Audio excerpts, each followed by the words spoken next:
Tara na. Good morning mga kaswerte. For today's video, panibagong araw, panibagong vlog. Ayan, pupunta tayo ngayon sa Gumaka ngayong araw na ito at tayo magpapacheck up ng ating bata. At medyo matagal-tagal na rin tayo hindi nakakabiyahe ngayon ay tayo ay i-experience ng ating sasakyan ngayon, yung bus na bago. Na laging dumadaan dito sa amin ay hindi pa ako nakakasakay. Ating titingnan kung maganda nga sumakay dito sa minibus na bagong labas na biyaheng Gumaka. Ayan, kanina pa may dumaan dalawang jeep na hindi muna ako sumakay. At gusto namin ma-experience naming magama kung maganda nga sumakay dito sa bus na ito. Kaya ito, hintay-hintay muna kami. Kahit mga ilang minuto siguro ay dadaan na yon. Medyo matagal-tagal na hindi dumadaan kaya yun, sabihan nga ng matanda, pag pinagtaguan mong ang iniintay mong sasakyan, ay ito siya kalalabas. Ayan, kaya pinagtaguan muna namin at medyo matagal-tagal na bago dumating ang bus na yan. Ayan, tago-tago muna kami dito. Ayan, ang tagal nga naman na rin bus na rin. Ay kamaganda nga ni, ay kamatagal naman dumaan. Dapat ako'y naduna. Ay ano nang bagayaan, ay hala, magatago muna uli kami sa may pinto Ewan kung anong malabas niya. Ano yan, para may natunog-tunog na. Silipin ko nga ni kung baka yan na nga ni yun. Ay hala pa naman Ay ano ba garit? Ay para naman truck naman na rin. Ay ano na eri. Ay anong oras pa madaan. Ay kami mahuhuli na.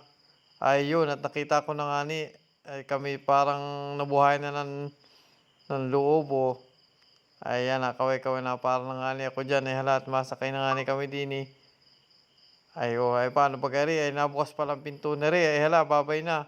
Kami malarga na at tanghali na kami. Anong oras na? Anong oras pa kami marating doon? Ay hala pa naman, napaandara na yan. Bilis-bilis yan. Ay makawin muna ako kay Commander at ay parang anong ganda nga rin sumakay hala. May dala kaming bawang plastic dyan Ay babay na hala. At nandini na nga niya ako sa loob ng minibus na rin. Ay anong ganda nga rin naman. May aircon nga ni pala at saka may music pa sa loob. At saka ay yan ang luwag bago pang bangko, may mga plastic pa sa lubay. Ayun nagbayad na nga ni Palakot. Ang bayad ko ay 123 pesos lang. Ay yan ang mura pati. Ay Gumaka transport service cooperative ay ang mura. Ay anong ginawa nga ni Dini.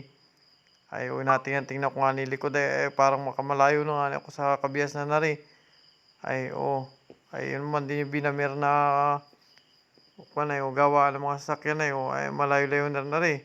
Ay para naman ako medyo nahihilo. Ay sino ba naman na rin nasunod sa aming nakamotor ay ang bilis Ay parang kilala ko ay parang si Justin Figuera ay ang bilis yung ganda ng motor.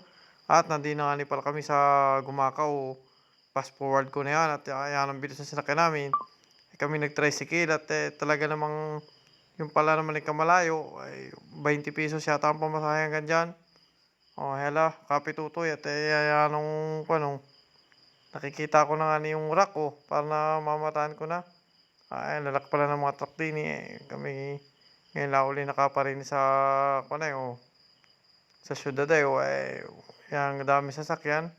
Yan tataas pati ng mga building ay nari na Nakikita namin rack na apuntahan namin ay ari yung para namang kumpalet. Parang mall naman pala kala ko may kung ano na Ay halat kami mapasok muna ay nalaglag pa man din yung face mask ko dyan. Asuting kuli. At bawal pa lang walang face mask sa loob. Ay halat hanggang din muna. Pagkatapos nga namin sa rack, dumiretso na kami dito sa clinic ni Dr. Ellen Olivar. At napakarami nga ng bata at sobrang dami ng tao ngayon.